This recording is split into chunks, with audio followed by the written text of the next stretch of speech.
નમસ્કાર વિદ્યાર્થી મિત્રો, આજના લેક્ચરમાં આપણે હાઇડ્રોજન રેખા વર્ણપટ વિશે આપણે અભ્યાસ કરીશું. ઘણા એવા સાયન્ટિસ્ટ હતા જેમણે પરમાણુના બંધારણ વિશેની માહિતી આપી. ઘણા સાયન્ટિસ્ટોએ છે એ આખું મોડેલ રજૂ કર્યું હતું કે ભાઈ અપરમાણુય કણો છે આ રીતના સેટ થયેલા છે. તો બામર નામના જે સાયન્ટિસ્ટ હતા એમણે હાઇડ્રોજનના જે રેખા વર્ણપટ છે એમના વિશે છે એ અભ્યાસ કર્યો. તો એના આધારે આપણને ધ્યાનમાં છે કે કેન્દ્રમાં છે એ પ્રોટોન રહેલા છે એટલે ધન વીજભાર છે. ઇલેક્ટ્રોન છે ફરતા કક્ષામાં હોય છે. તો ઇલેક્ટ્રોન એક ધરા અવસ્થામાંથી બીજી ધરા અવસ્થામાં જાય. માની લો કે એક સ્ટેજમાંથી એક સ્થાન ઉપરથી આ E1 સ્ટેજ છે, આ E1 સ્ટેજ છે, એમાંથી આ E2 સ્ટેજમાં છે જાય છે. ત્યારે શું કરે છે? ઊર્જાનું ઉત્સર્જન કરે છે, ઊર્જાનું શોષણ કરે છે. એમનો અભ્યાસ છે આપણે અહીંયા કરવાનો છે. તો સૌપ્રથમ હાઇડ્રોજન રેખા વર્ણપટ, હાઇડ્રોજન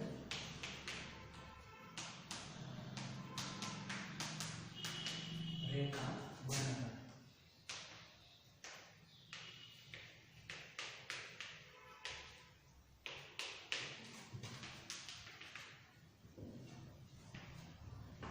તેમાં પહેલો મુદ્દો છે કે જ્યારે હાઇડ્રોજનમાંથી વિદ્યુત પસાર કરવામાં આવે, વિદ્યુત વિભાર પસાર કરવામાં આવે ત્યારે તે છે એ અણુમાં વિયોજિત થાય. દાખલા તરીકે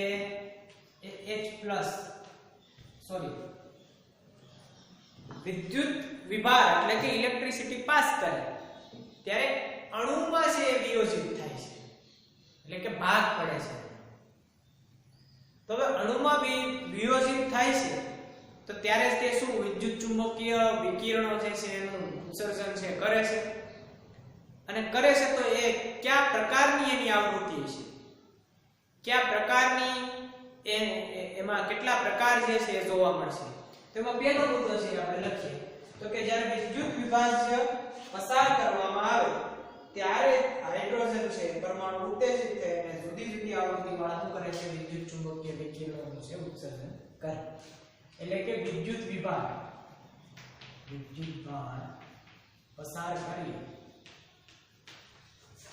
કરવામાં આવે ત્યારે વિદ્યુત ચુંબકીય વિકિરણનું ઉત્સર્જન કરે છે.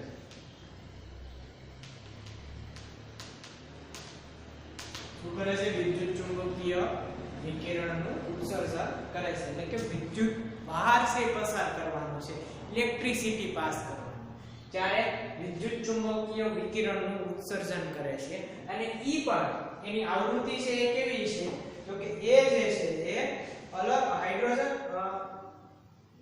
ઉત્તેજિત થઈને જુદી જુદી આવૃત્તિ વાળા, બરોબર? એની આવૃત્તિ કેવી છે? જુદી જુદી આવૃત્તિ વાળા.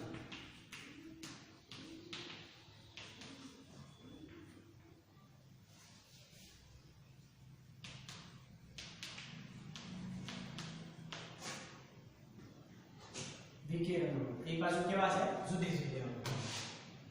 તો હવે આ એક આખો વર્ણપટ મળે, આખી શ્રેણી મળશે. શું મળશે?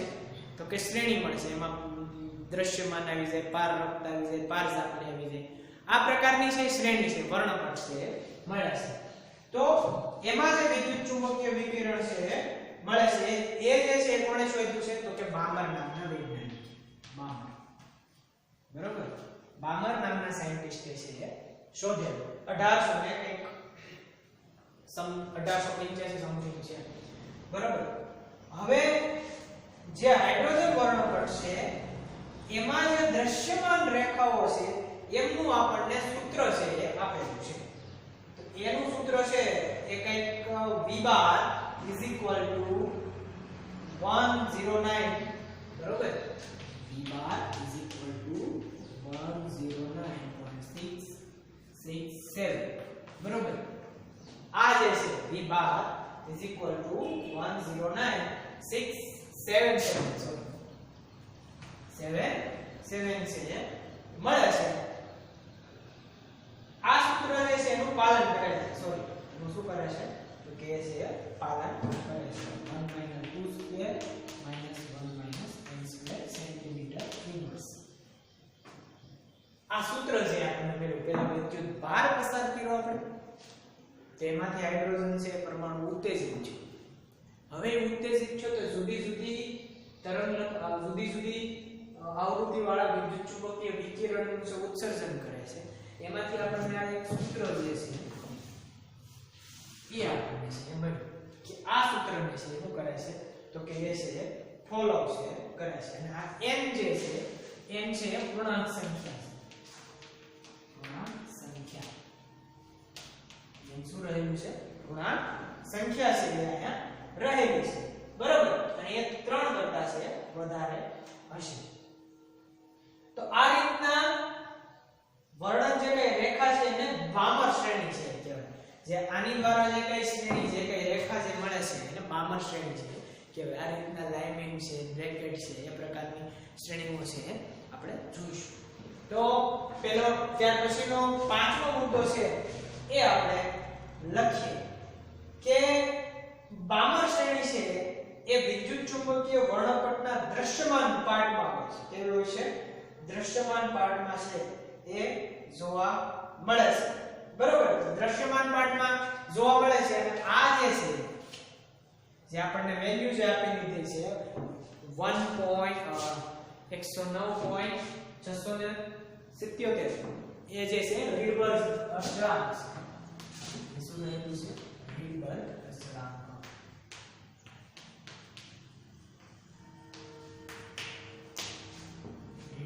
અચળાંકની છે આ વેલ્યુ જે છે RH જે છે એ એની અચળાંકની છે આ વેલ્યુ છે કોન્સ્ટન્ટ છે એ રહેલી છે.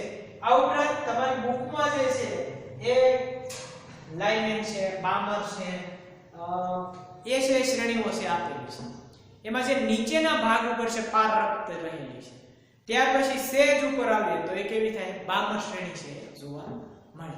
અને એની ઉપર છે લાઇમેન શ્રેણી છે એ રહેલી એ પારજાંબલી ઝોનમાં છે. પારજાંબલી વિકિરણ છે રહેલું છે. તો ધ્યાનમાં આવ્યું કે રીડબર્ગ અચળાંક છે એ આપણને વેલ્યુ છે પૂરેપૂરી આપી દીધી છે. ત્યાર પછી બધા જે કઈ હાઇડ્રોજન તત્વો છે એ રીતના બધા તત્વો સરળ વર્ણપટ છે આપે છે બરોબર. અને દરેક તત્વના એક પ્રકારની નિયમિતતા છે જોવા મળે બરોબર. દરેક તત્વ રેખા વર્ણપટ છે આપે. રેખા વર્ણપટ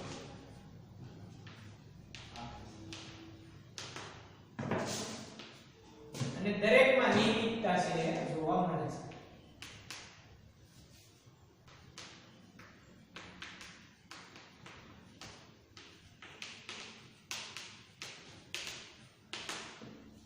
નિયમિતતા જોવા મળે એટલે શું તો કે એક પ્રકારની વેલ્યુ જે હોય માનો કે એક શ્રેણી છે જોવા મળે તો કોમન જોવા મળે બરોબર. એવું નથી કે હાઇડ્રોજનમાં જોવા મળે પછી પોટેશિયમમાં નહીં જોવા મળે કે સ્કેન્ડિયમમાં નહીં જોવા મળે કે ઝેનોનમાં ટીનમાં નહીં જોવા મળે.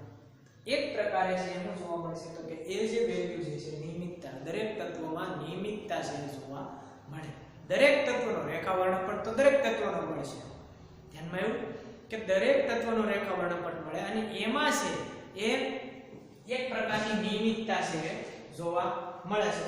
એ જે છે એ નિયમિતતા જોવા મળે છે. અને હવે છે એ બધા પરમાણુઓના હરખા છે એ પ્રકારના છે એ ઘણા બધા પ્રકારના પ્રશ્નો છે એ આવતા હોય છે. તો આ રીતના જે હાઇડ્રોજન રેખા વર્ણપટ છે એ આવ્યો.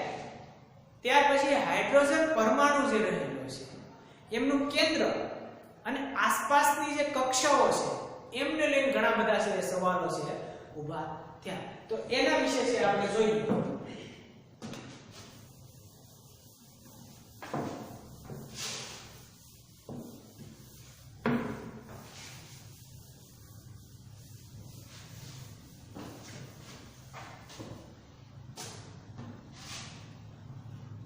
હાઇડ્રોજન પરમાણુ માટે બોહર નામના સાયન્ટિસ્ટ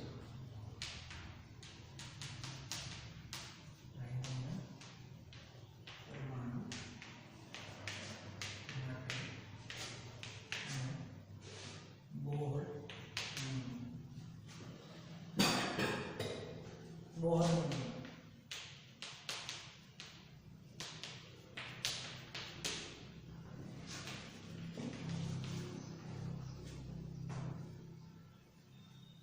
તો નીલ્સ બોહર નામના સાયન્ટિસ્ટે હાઇડ્રોજન પરમાણુ માટે છે સૌપ્રથમ છે આ પ્રકારે નમૂનો છે આપ્યો.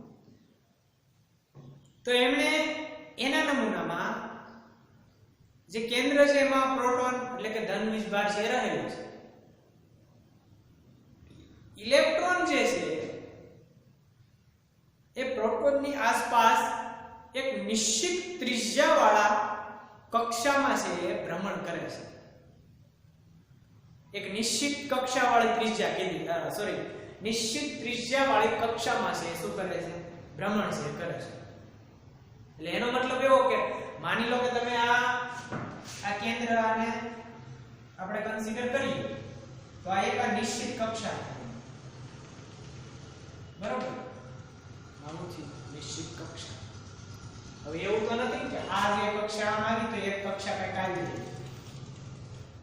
કે ભાઈ લંબાઈમાં પેલા પ્લુટોની જેમ છે. પ્લુટો કેમ 12 સૌથી વધારે રાઉન્ડ મારવા જાય સૌરમંડળનો એમ છે આવી રીતના કક્ષા મળી નથી.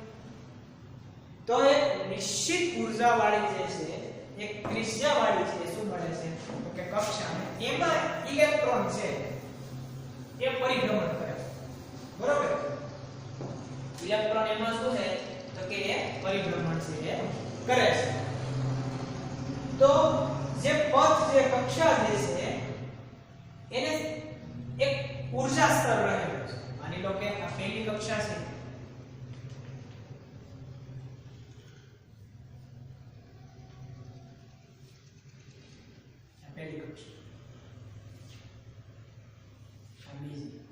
બરાબર. આને સ્થિર ઊર્જા અવસ્થા છે રહેલી.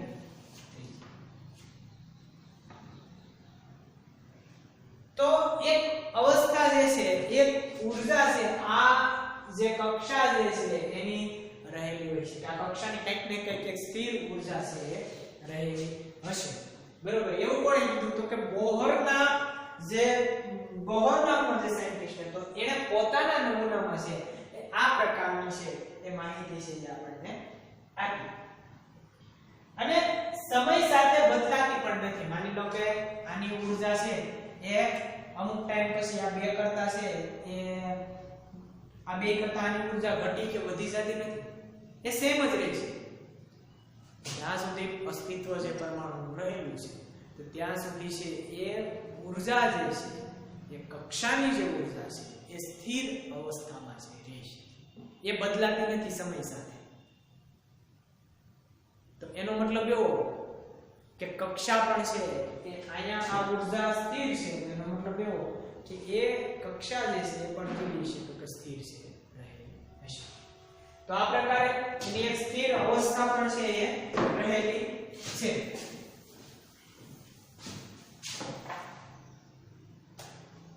આ પછી સ્થિર કક્ષામાં એક અવસ્થામાંથી માની લો મેં તમને જે પેલા બતાવ્યા હતા સ્ટેજ E1 સ્ટેજ અને E2 સ્ટેજ.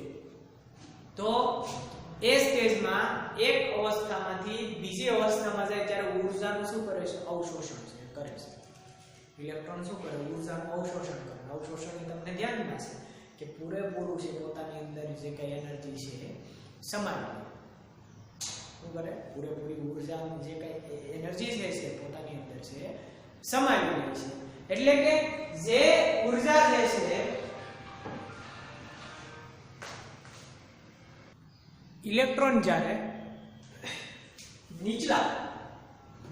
નીચી ઊર્જા અવસ્થા ધરાવતો હોય અને એમાંથી ઉપલા સ્તરમાં જશે એટલે કે એક સ્તર જે નીચલું જે ઊર્જા છે કેવી ધરાવે છે ઓછી ધરાવે છે અને જ્યારે ઉપલા સ્તરમાં જાય ત્યારે છે ઊર્જાનું અવશોષણ કરતો જાય પોતાની અંદર જે શું થાય ઊર્જા સમાવતો જાય જેમ જેમ ઉપર જતો જાય એમ એમ છે એક સ્તરમાંથી બીજા સ્તરમાં જાય છે બરોબર તો આ નીચી ઊર્જા સ્તર નીચી ઊર્જા સ્તર ના ઊંચી ઊર્જા સ્તર છે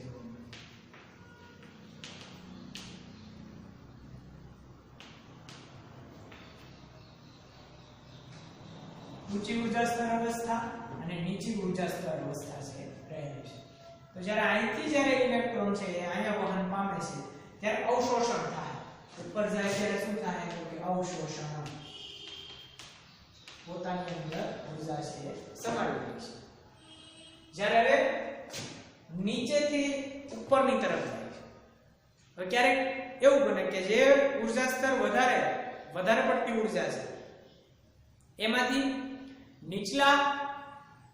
નીચી ઊર્જા વાળા સ્તરમાં છે આ બરોબર એટલે કે ઉલટું થાય તો શું કરશે તો કે એ છે ઊર્જાનું ઉત્સર્જન છે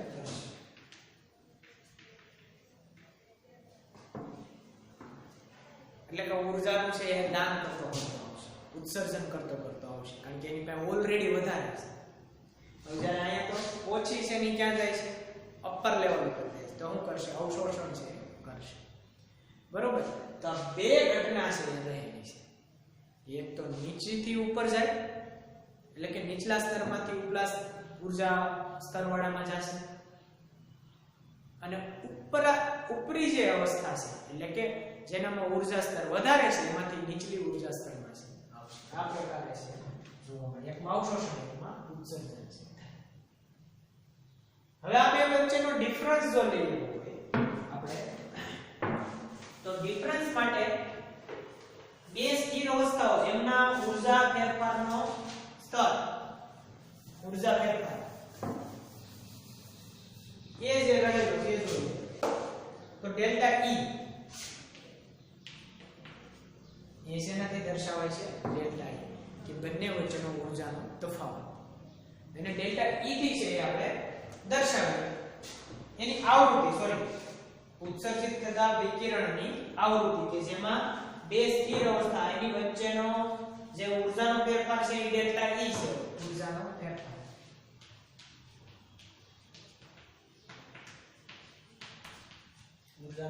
છે એનું કયો ડેલ્ટા ઈ છે એ જોવા મળે છે બરોબર તો તેમાંથી સંક્રાંતિ થાય એટલે કે સંક્રાંતિ થવી એટલે કે એક સ્ટેજમાંથી આ સ્ટેજમાંથી ઉપલા સ્ટેજમાં ગયો તો ઊર્જા સ્તર કેવું થાય અવશોષિત થાય શું થાય ઊર્જા સ્તર છે એ અવશોષિત છે એ થાય છે અને એની આવૃત્તિ ઉત્સર્જિત અને જ્યારે ઉત્સર્જન થતું હોય અવશોષિત અથવા તો ઉત્સર્જન જે થતું હોય તો એની આવૃત્તિ જે છે એ આપણે અહીંયા દર્શાવીએ તો v ડેલ્ટા E અને ઊર્જા સ્તરનો ફેરફાર છે ઊર્જાનો ફેરફાર છે એમાં આપણો delta E is equal to divided by h delta E divided by h is equal to E2 minus E1 શું કીધું છે E2 minus E1 by h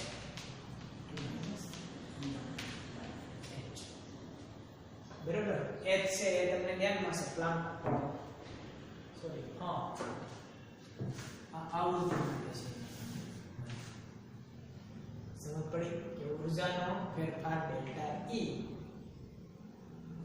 કે બંને વચ્ચેનો ડિફરન્સ અને આવૃત્તિ જે છે એ આપણને એના આધારે છે આપણે મેળવી delta E by h is equal to E2 minus E1 by h એ છે આપણને આવૃત્તિ છે મળે બરોબર તો આ થઈ ગયો આપણો ઊર્જાનો ફેરફાર ડેલ્ટા E હવે કોણીય વેગમાન કીધું છે આપણને શું કીધું છે કોણીય વેગમાન તો એનું સીધું સૂત્ર છે આપણને આપી દીધું છે MEVR is equal to n into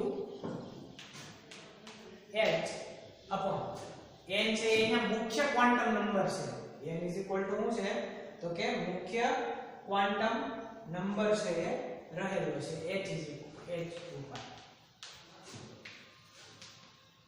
મુખ્ય ક્વોન્ટમ નંબર n કેટલી હોય છે 1 હોય છે કે 2 હોય છે કે 3 હોય છે તો મુખ્ય ક્વોન્ટમ નંબર એટલે શું માની લો કે આ આપણી કેન્દ્ર અને આ કક્ષાઓ રહેલી છે તો એમાં અહીંયા n 1 એટલે કે n 1 હોય તો એ પહેલી કક્ષામાં ઇલેક્ટ્રોન છે એવું કહેવાય n 1 એટલે કે જેટલાની કક્ષા એટલો મુખ્ય ક્વોન્ટમ નંબર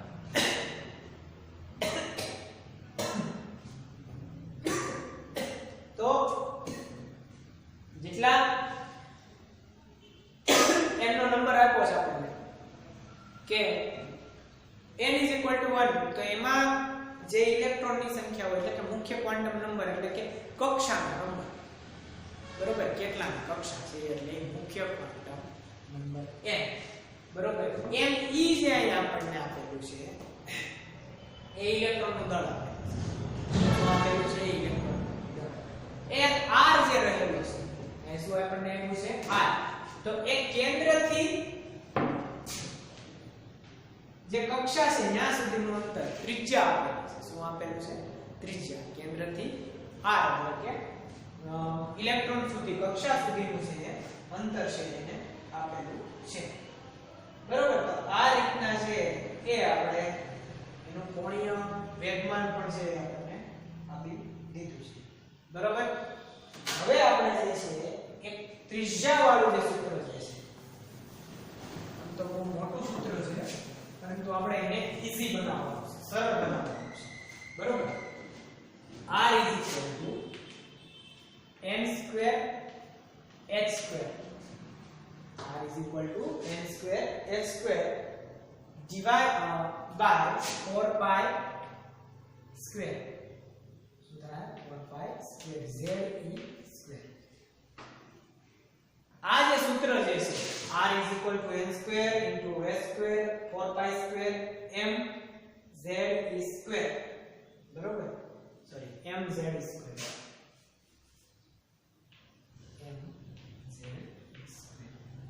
હવે અહીંયા એના જે કઈ નોર્મ્સ રહેલા છે એ આપણે લખીએ તો n પ્રિન્સિપલ ક્વોન્ટમ નંબર એટલે કે મુખ્ય ક્વોન્ટમ નંબર થશે મુખ્ય ક્વોન્ટમ નંબર બરોબર n મુખ્ય quantum number h Planck constant છે આ જે h જે રહેલો છે એને શું કહે છે પ્લાન્ક કોન્સ્ટન્ટ એની વેલ્યુ જે છે આપણને આપી દીધેલી 6.626 બરોબર 6.626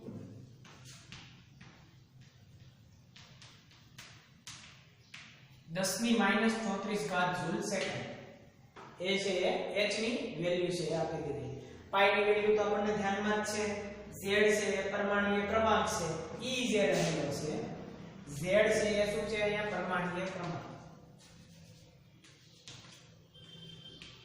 પરમાણુય ક્રમાંક e એટલે કે ઇલેક્ટ્રોનનું દળ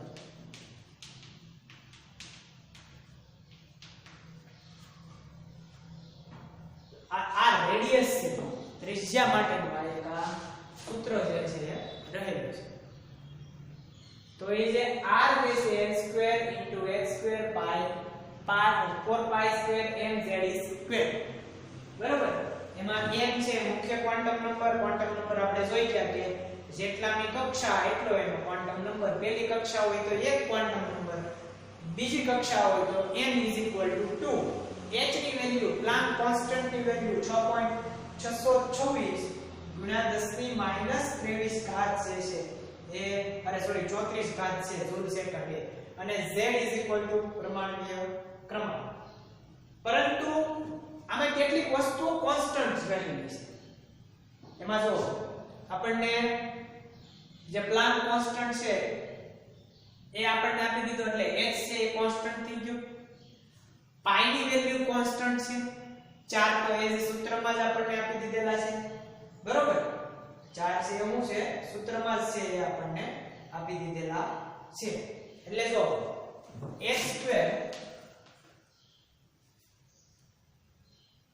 h² 4π² me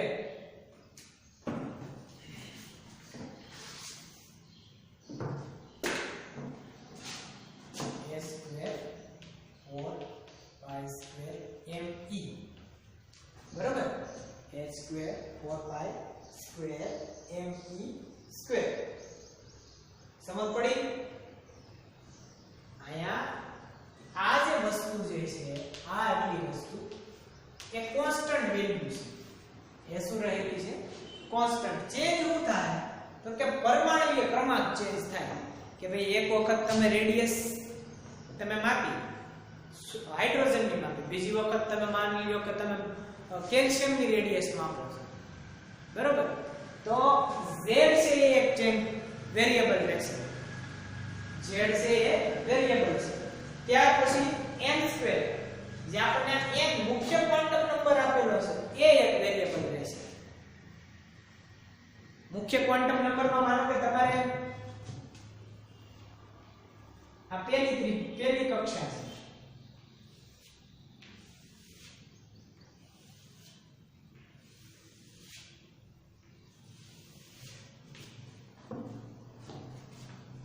કેન્દ્રથી લઈને તમારા ચોથી કક્ષા સુધીનું અંતર માપવું છે તો આમાં n શું થાય તો કે 4 થાય.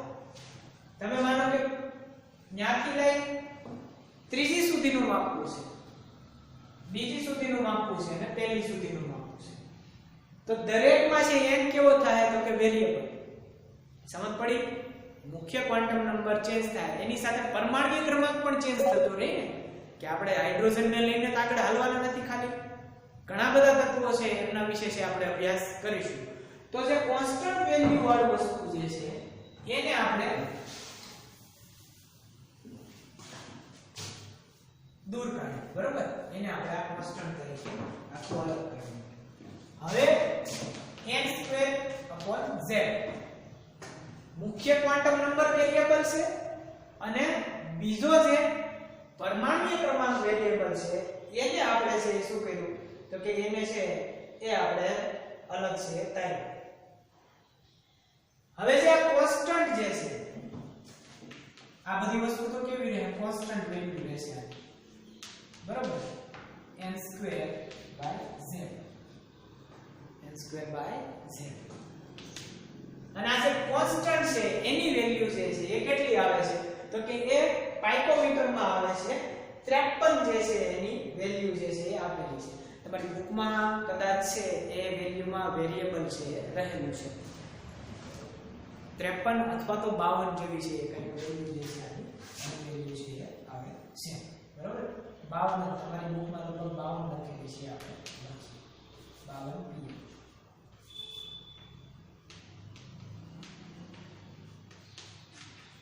n²/z. તો આ r માટેનું સૂત્ર છે આપણને મળી ગયું. સમજ પડી કે r માટેનું સૂત્ર જે છે એ આ ટાઈપનું. એમાંથી આપણે ઈઝીએસ્ટ બનાવી નાખ્યું કોન્સ્ટન્ટ n²/z. એમાં કોન્સ્ટન્ટ ની વેલ્યુ છે આપણે અહીંયા રાખી દીધી 52.0 પાઇકોમીટર એટલે કે 52 પાઇકોમીટર. તો એનો મતલબ એવો કે જે હાઇડ્રોજનની પહેલું જે કેન્દ્રથી લઈ અને પહેલી કક્ષા સુધીનું અંતર છે કેટલું થાય 52 પાઇકોમીટર થશે. પહેલી કક્ષા જે છે ને જ્યાં ઇલેક્ટ્રોન બે ઇલેક્ટ્રોન કે જે સમાવવાની ક્ષમતા 2 છે તો એ પહેલા જે કક્ષા છે એની અંતર છે એ 52 પાઇકોમીટર થશે. કેટલું થાય 52 માઇક્રોમીટર છે જોવા મળે છે. સમજ પડી કે R1h કે આ સૂત્ર ઉપરથી ત્રિજ્યા છે આપણે શોધી શકીએ છીએ. ઇલેક્ટ્રોનની કક્ષા સુધીનું અંતર જે છે એ આપણે શોધી શકીએ છીએ. તો સમજ પડી કે ભાઈ પહેલી જે કક્ષા જે છે એનું અંતર કેટલું છે 52 માઇક્રોમીટર. R1 માટે R1 52 52 તો 53 એક્ઝેક્ટ વેલ્યુ મને યાદ નથી એટલે 52 માઇક્રોમીટર જેવી છે થાય છે. હવે એવું ને એવું તમે R2 માટે શોધી શકો. R1 માટે હાઇડ્રોજન માટે ના જ હતું પરંતુ R1 માટે એવું તમે R2 માટે પણ શોધી શકો. તો એના માટે આપણે શોધીએ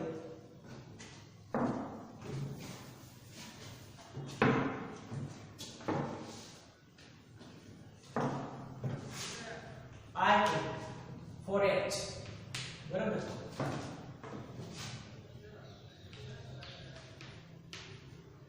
બાવન into n square